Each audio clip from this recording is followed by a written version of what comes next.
Olá, gente, que alegria estar aqui com vocês para mais um podcast. Hoje estamos cheios de convidados especiais. Eu vou começar apresentando para vocês a doutora Letícia Brandão. É um prazer, obrigado pelo convite, doutora. Doutora Letícia Brandão está chegando aqui para reforçar o nosso time, que já é um time bem legal, vou apresentar para vocês aqui. E a doutora Letícia é médica do esporte. Aproveitando que eu estou falando do nosso time, vou apresentar aqui para vocês então a doutora Cristiane Vasconcelos, a nossa endócrino. Boa tarde, gente. Obrigada pelo convite. Doutora Grace Furro, é nessa clínica e nutróloga. Boa tarde, prazer estar aqui. Gente, estou com dois convidados super especiais aqui. Uma dispensa apresentações, né? A nossa bicampeã olímpica, Sheila.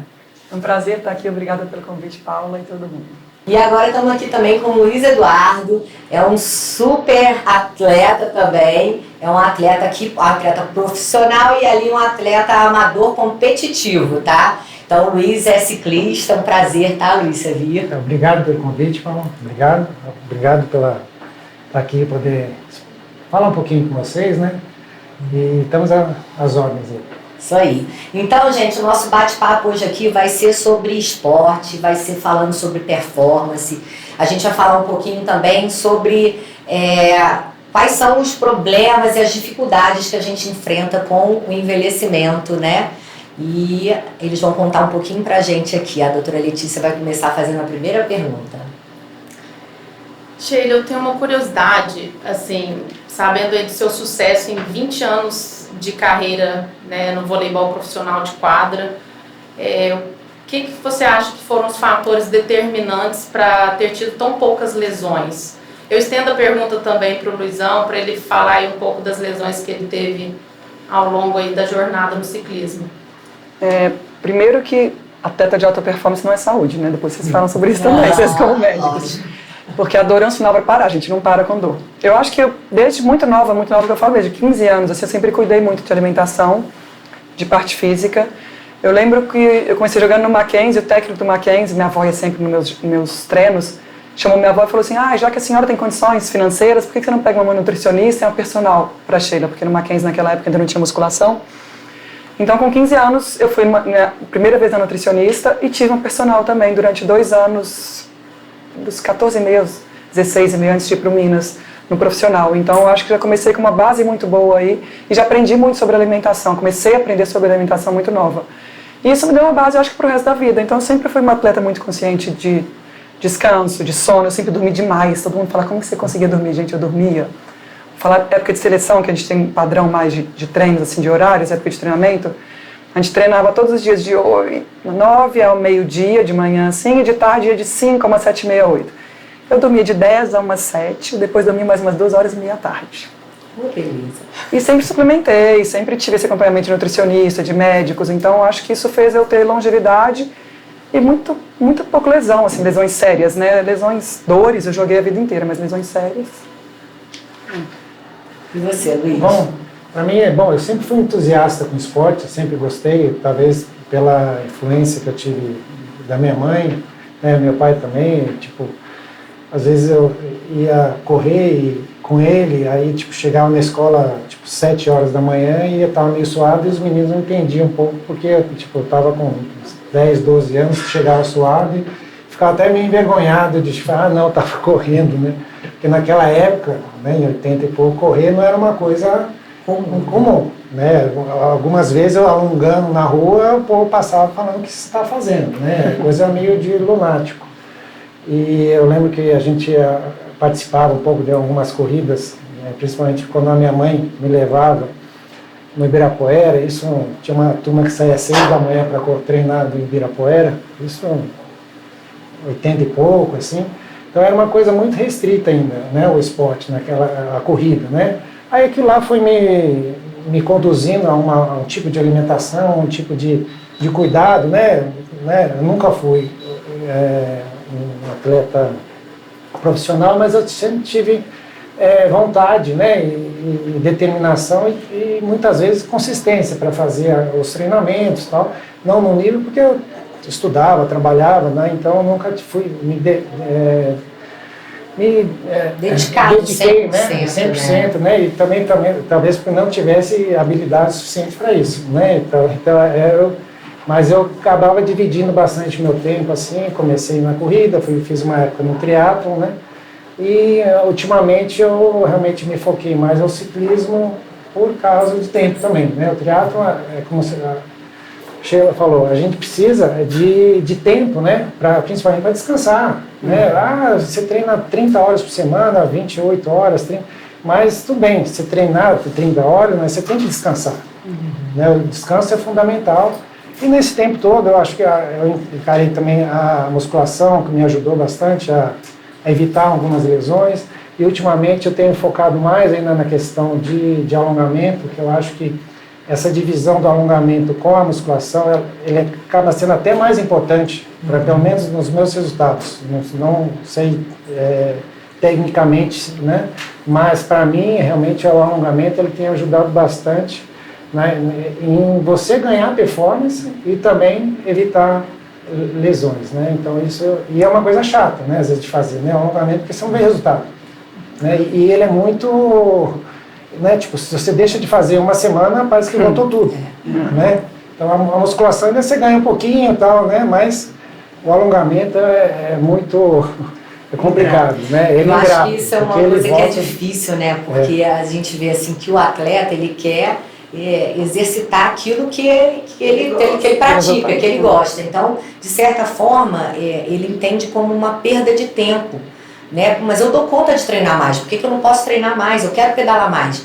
Então, entender que o descanso, ele faz parte do seu treinamento, né? Porque ele é a parte também que vai ser importante lá para a sua performance, assim como também como a parte dos outros exercícios, que às vezes eles também ficam com preguiça, né? Tá, mas musculação, mas aquilo é um saco, mas é super importante. Então, Sheila, hoje a gente vê como que é diferente até o corpo dos atletas em relação ao que era antes, né? Hoje vocês realmente são, assim, atletas completos, assim, exigido uma performance muito grande, né? A gente vê até a longevidade do atleta, né? Você via na época da Ana Moser, eu acho que a Ana Moser aposentou com 28, 29 anos. Hoje em dia você vê jogadores jogando até 42, 43. Eu poderia estar jogando até hoje, foi uma opção de vida após as minhas filhas, mas fisicamente, eu teria físico para continuar jogando. Eu acho que tudo evolui, né? Então a parte física evoluiu, parte técnica, parte tática, quantidade de treinamento, alimentação. Eu acho que hoje todo mundo sabe como é importante a alimentação e suplementação também. Para um atleta profissional ou para um atleta amador, mas para quem está competindo mesmo. Eu acho que com essa evolução a longevidade aumenta, né, e tudo melhora, assim.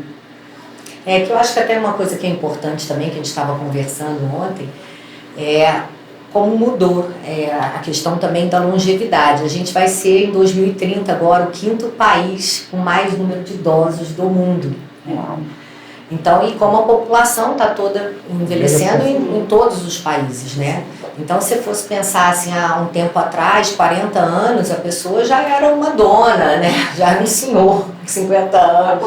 Aposentando. E hoje, a nossa perspectiva aí para frente é que a gente vai trabalhar durante muitos anos, né? Então, a gente vai passar uma boa parte da nossa vida ativa, né? E de certa forma, até mudou essa questão do idoso, né? Ele passou ali para os 80 anos mais.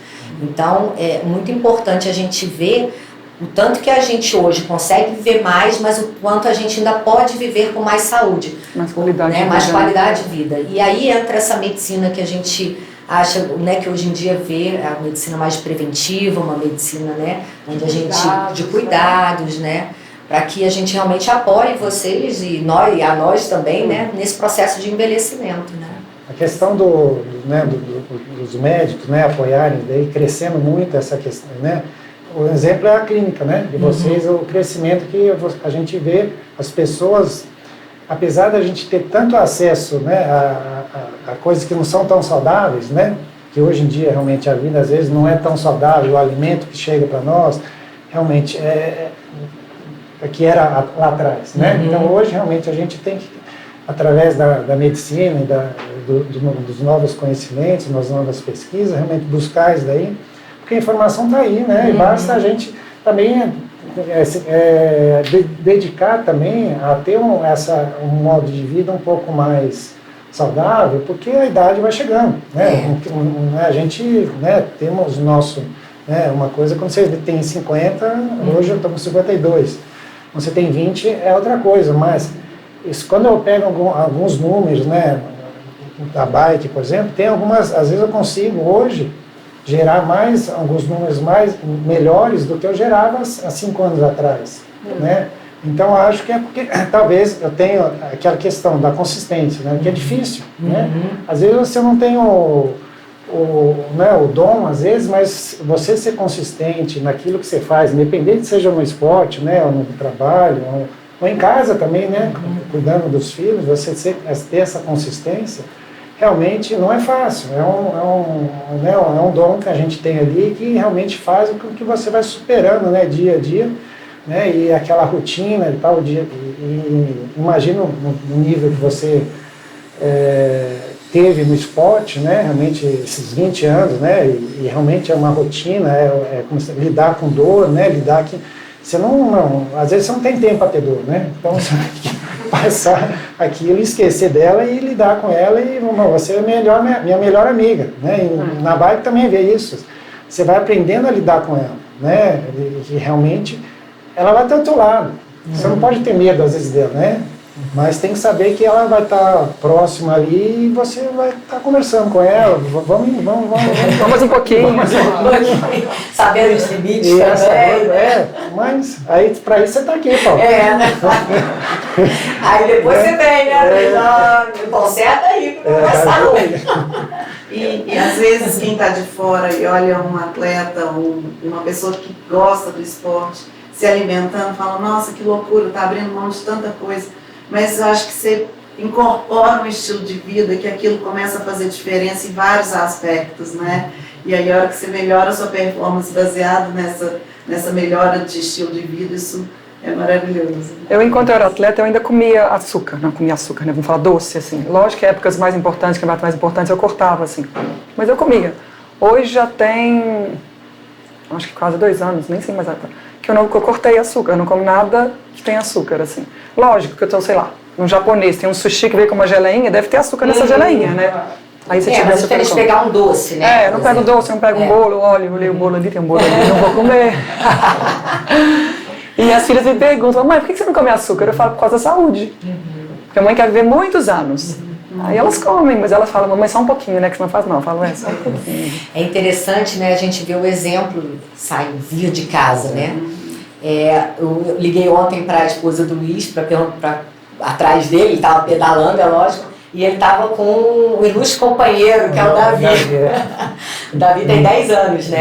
12. Já sai para pedalar aí quilômetros com você, né? Mas ele está criando um hábito, eu acho, né? No dia a dia, a bike também traz um negócio do sofrimento, né? Então, da subida e tal, às vezes ele reclama um pouquinho, mas ir adaptando com aquilo lá, né? Ir sentindo aquilo lá, que a subida ela tem um fim, né? Então vamos lidar com ela e ela vai acabar. E assim, é legal quando o exemplo vem de casa, né? E como a gente está com um lado da medicina onde tem muitas pessoas hoje preocupadas com essa parte, né, de saúde, mas a gente ainda tem dados assim que são assustadores, né? Então, segundo a OMS, aí, até 2035, metade da população mundial, gente, vai estar no sobrepeso ou obesidade. Isso é absurdo. Um outro dado também que eu estava estudando é que de 2 a 15% dos pacientes idosos vão ser sarcopênicos. Então também é uma porcentagem grande. Também, sarcopênico, gente, para quem não sabe aí, é quando tem massa muscular muito baixa e perde também função, né? Isso é o mais importante, a pessoa ser dependente, né? A força para caminhar, segurar um peso. Uma das entrevistas só eu ouvia do Abel Diniz, ele falava, eu tenho que fazer força, principalmente nos membros inferiores. Eu treino, sei lá, 7 dias por semana, perna. Quando dá, eu sobro e faço o resto. Mas ele realmente focava muito, porque eu tenho que carregar meus netos, ele tinha filho mais novo também, né? Eu tenho que levar meus meninos para a escola, né? Então é realmente o fortalecimento do membro inferior, que às vezes a academia é muito mais, aparece muito superior, né? Né? Então o membro inferior é onde que dá a base, né? O de glúteo, posterior, quadríceps, né? Se estrutura ali ela não estiver reforçada, realmente você está sujeito a dor nas costas, lombar, aí na série, né? Então a base ali é importante demais ali. Eu acho interessante, assim, porque a medicina esportiva ela é muito nova no Brasil. A gente iniciou as primeiras turmas de residência em 2007. Somos um total aí, talvez no máximo de 300 médicos no Brasil com essa formação.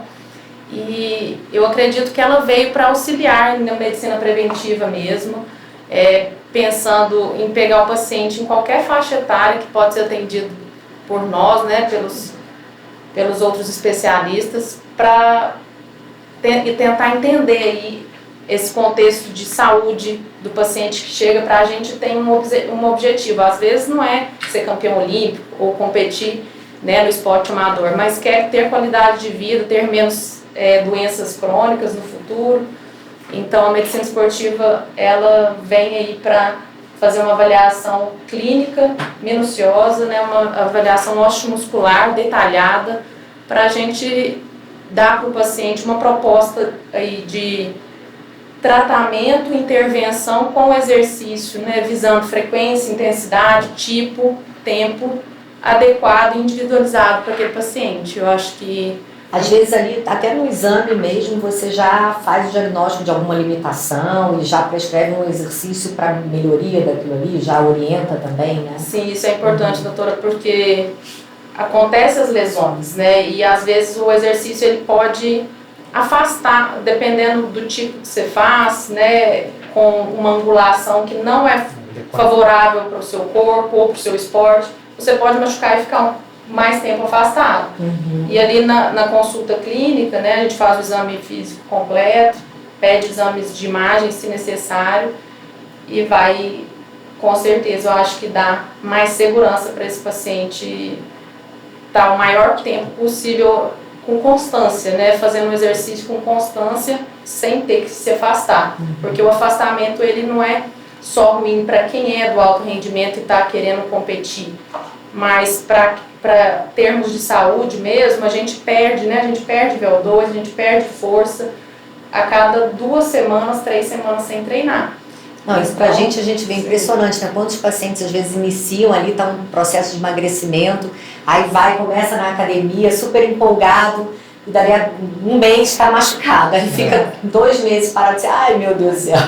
Isso é interessante porque varia muito mesmo do contexto prévio da pessoa. Às vezes a pessoa chega com uma queixa osteomuscular mesmo, mas ela está aí num contexto de 10 anos quase sem treinar. Você imagina como que está esse corpo. Você não pode começar de qualquer forma, com qualquer intensidade, frequência. Às vezes você vai expor ele a piorar, né, a condição ali. Então tem que ser com calma e tem que ter um olhar individualizado. Hoje eu acho que as redes sociais ela também acabam meio que ajudando para um lado, mas para o outro lado também elas criam uma questão de ela tem que de superação, né, daquela coisa, mas a parte técnica em qualquer esporte, né, ela é fundamental, mas ela é sempre meio deixada de lado porque ela não, a princípio ela não é imediatista. A parte técnica ela vai dar um resultado a médio e longo prazo, principalmente em lesão e na evolução, na performance também, né? Porque se você não tiver a técnica em corrida é um dos esportes que mais precisa ter técnica. E ninguém ninguém treina até porque não é. Todo mundo acha que sabe correr, né? Não é automático, É muito difícil. Se você olha um corredor, realmente, você pega um corredor de maratona ou de distâncias mais curtas, a técnica que o cara tem de corrida, por que ele não machuca? Não é que ele machuca, lógico, correr uma maratona em 2 horas, dói, né? Mas para ele fazer aquilo em alto nível, correr 20 km por hora, não é só preparo físico, não é a técnica que ele tem ali de o cara flutuar na corrida. E às vezes a maioria das pessoas, vou correr hoje 5 km, amanhã maratona, quero correr semana que vem. Então, machuca isso, né? Então, por quê?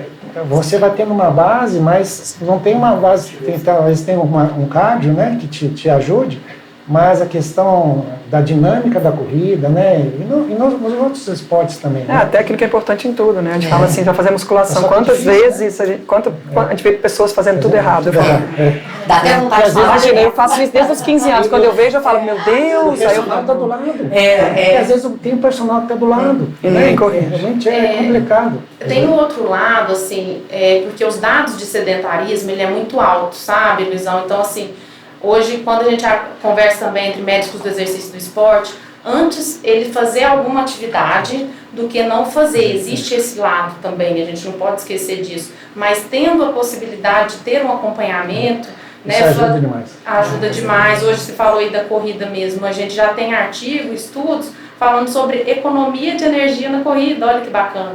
Você consegue performar melhor economizando energia em alguns menos, e às vezes treinando menos. Aí entra a tática, provavelmente, né? Técnica, tática, tudo é importante, gente. Físico, mental. Isso foi interessante que você estava falando, né, Sheila, que as pessoas elas acham que o atleta de alta performance, o atleta que treina muito, né, é saudável. E a gente cansa de falar, não é saudável. Luiz pedala aí 2 horas e meia a 5 horas por dia, né? Não tem como ser. A prova da África, como é que foi? 8 dias de pedal. São 8 dias, né, no meio na África do Sul, né? E às vezes intensidades que são, né, às vezes, né, você está em um ambiente, às vezes não hostil, tão né? hostil, Ultrapassa o limite da dor de tudo. Então, mas realmente, eu acho que nada como realmente um atleta profissional que realmente sente aquilo lá desde de novo, né? Porque realmente às vezes muitos até, né, viram a chave porque passaram a infância, adolescência, né, juventude, né, boa parte, né? Não tem horário, né? Enquanto está todo mundo indo para balada, né, curtindo e tal, e vocês estão lá, né, tipo, no momento único da vida, né? Que é um momento, né, de aproveitar, né? E estão lá, acordando cedo, lá não comendo açúcar, né, reduzindo, né, e abrindo mão de uma coisa que a maioria não vai chegar lá. São poucos, né, que realmente chegam lá, chegam numa medalha, chegam numa Olimpíada, chegam no Mundial, porque o funil vai ficando muito, né, então é muito difícil e realmente quem conseguiu passar por isso daí, né, realmente, isso, né, sobreviver isso daí, obteve um êxito, ainda mais num país nosso, como tem um monte de... o esporte, todo mundo só liga a televisão na Olimpíada. É verdade. Todo mundo só sabe que tem um esporte na Olimpíada. Aí depois esquece. Mas assim, 4 anos depois volta. eu vejo o esporte, assim, todo mundo fala assim, suas filhas são jogadoras de vôlei, futura seleção, pressão que já colocam nelas. Fora isso, mas assim, você vai incentivar? Não incentivo, gente, de verdade. Elas me veem no meio do voleibol até hoje, vêm, eu faço parte da comissão técnica da seleção brasileira, elas estão sempre lá em Saquarema, então elas vivem nesse mundo. Mas eu acho que o esporte, independente de ser profissional ou não, te educa para a vida, te prepara para tudo. É resiliência, é disciplina, é consistência, é dedicação. Então, minhas filhas vão fazer esporte? Vão. Assim, enquanto sou eu que falo ali, que eu que mando mesmo, elas vão estar no esporte. Depois eu espero que o esporte ensine muitas coisas para elas continuarem para a vida, assim, porque o esporte não é saúde, né? Mais do que vai ser profissional ou não, eu acho que o esporte é saúde e te ensina muita coisa sobre... Você forma cidadão, né? Exatamente. Principalmente nos Estados Unidos, né? Quando é uma referência ainda, né? Porque eles não vão ter sei lá, nos Estados Unidos lá, se você pegar hoje, o jogador de tênis lá, quantos anos eles não ganham com relevância um americano ganhar? Mas quantos que eles estão formando? Quantos cidadãos eles estão formando? Que talvez não vai ter um grande slam lá, mas eles estão formando gente. Estão formando pessoas e estão formando cidadãos, né, que vão realmente levar aquele país para frente. Né? Então, eu acho que é isso que é o mais importante até, né? Porque a grande maioria não chega lá. Né? Então, mas se elas se formarem cidadão, o objetivo está feito. Né? Eu acredito que... E Luizão, você me contou aí que você está melhor do que nos anos anteriores. Você acha que fez a diferença, foi esse acompanhamento médico de avaliação hormonal, avaliação... Eu acho que isso, né, são um monte de, né, tarefas ali, né? A Paula, a gente está com a Paula quase 8, 10 anos, né? Tem muito tempo, você não pode velho assim não. Que é isso? Então, mas realmente dando a ideia também, as conversas que a gente teve, né, de suplementação, né, de forma da gente poder estar lidando com com a carga, né, de treino e tal, com o dia a dia nosso também, porque eu treino 2 horas, depois eu vou fazer outra coisa, né? Então acaba sendo a responsabilidade em casa, na empresa, né? Então são várias situações aí que a gente tem que estar tendo uma ajuda, né? De administrar. Complementar a pergunta da Cris, os dois muito bem acompanhados, né? Começaram muito cedo. Eu queria saber quando entrou suplementação mesmo, se isso fez diferença, se faz ainda em relação ao treino, à performance da prova, à recuperação. Quando que isso aconteceu? Eu muito nova, não vou lembrar falar a idade assim, mas desde que eu me entendo assim, profissional, eu acho que eu já suplementava. Lógico, aí depende, é o que eu falo, eu sempre tive acompanhamento, então dependendo da época era um pouco mais, um pouco menos. Hoje em dia, por exemplo, que eu não sou mais atleta, eu continuo suplementar, eu tomo whey protein, eu tomo creatina, eu tomo ômega 3, vitamina D, eu acho que são esses que eu continuo hoje em dia.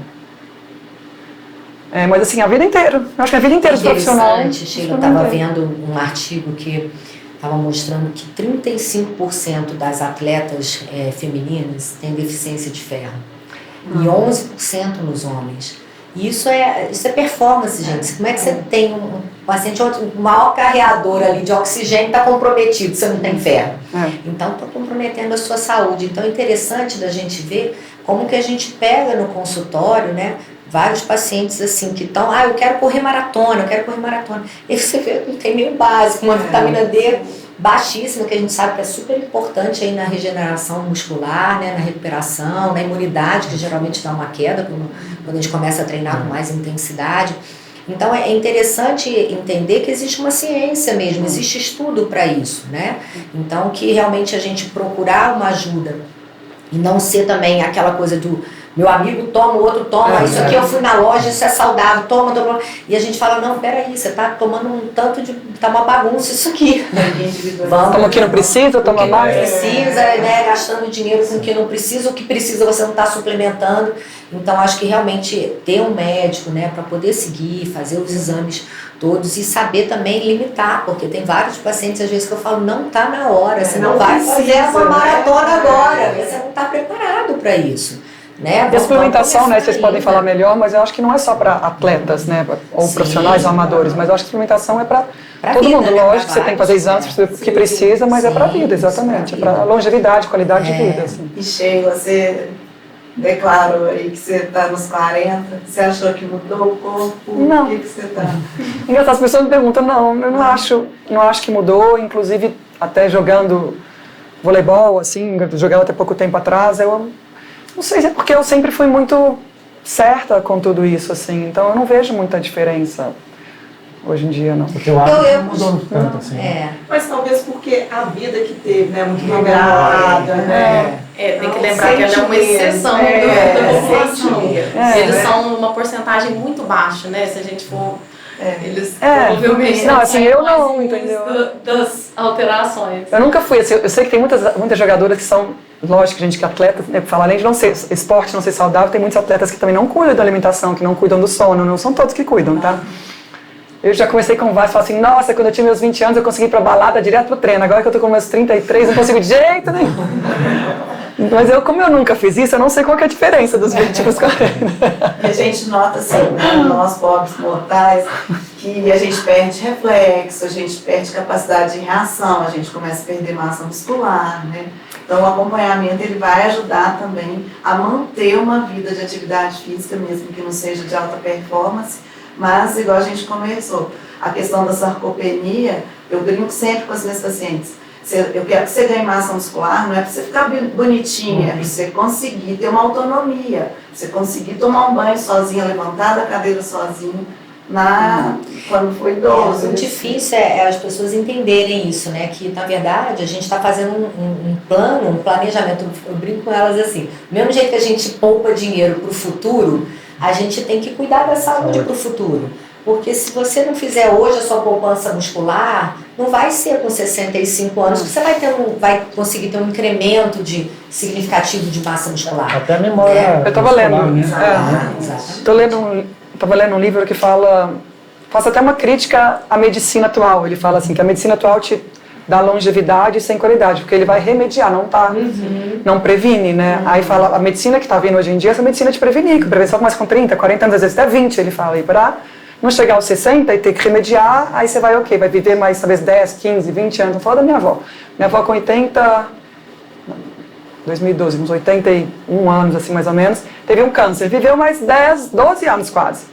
Mas começou a viver mais na cama, era lúcida, nunca mais foi aquela qualidade de vida que ela tinha antes. Então é isso, a medicina até então aumenta a longevidade, mas sem qualidade. Hoje em dia a medicina está mudando, que é aumentar a longevidade, mas com qualidade. A medicina é muito tratativa, né? Pega e trata uma doença, mas não preventiva. Então hoje isso mudou muito, né? E é muito legal você pegar um paciente, você vê que está no caminho errado, e aí você ajustar a rota e a paciente vira outra, isso não tem preço, né? E realmente isso é muito importante. Às vezes a gente vê assim, paciente que está 5 quilos acima, vai em vários médicos e ninguém toca no assunto. Está 8 quilos acima, ninguém toca no assunto. Esperas ficar uma obesidade para ir falar, agora a gente vai tratar. Não, tem que tratar na hora que o negócio já começou a sair do prumo, para ver o que está acontecendo. É o lado de vocês têm que ser psicóloga também. Porque a psicologia aí ajuda realmente a questão de confiança, né? Que é o paciente confiar realmente naquele método, que não vai ser uma coisa de imediato, né? Mas a médio e longo prazo é o que vai trazer resultado mesmo, né? Porque hoje em dia, né? Claro, todo mundo quer cada vez mais o imediatismo imperando aí na sociedade, então eu acho que aquela questão da paciência, né, de você conversar com a pessoa, né, de ter aquela, né, que o resultado vai chegar daqui 6 meses, daqui 1 ano, é difícil. Nem todo mundo aguenta esperar, né? Exatamente. Né, então, mas os resultados realmente vêm aí, eu acho, né, essa consistência, né, para você realmente chegar lá, e não ter então, uma perca muito grande, um ganho muito grande, né, porque aquilo, a tua referência fica, né, meio que... Eu acho que também uma coisa impactante é que não está relacionado só com a questão motora, né? Então, assim, relacionado a doenças crônicas, né? Quadro de demência, a gente sabe a musculatura, tanto que ela protege o paciente do quadro de demência lá na frente. Eu acho que quando a gente aborda isso também, isso é mais impactante para o paciente, né? Ele sente fraturas, de doença, e ele sente o peso, né? Um empurrão para mudança. E é interessante de ver, né, que o Luiz estava falando da consistência, acho que isso é o mais importante, é o que as pessoas hoje não têm paciência, né?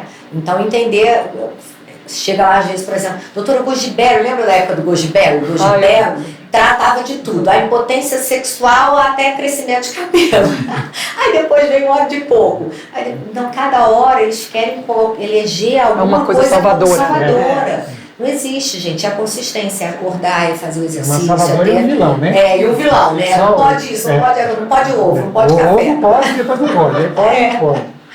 Então, eu acho que esse acompanhamento, entender que isso é para a vida, né? Isso é o mais importante. E o equilíbrio também, né? Falar, não é saudável, não bebe. Não é que não vai beber, né? Você tem que ter um equilíbrio, né? Eu acho.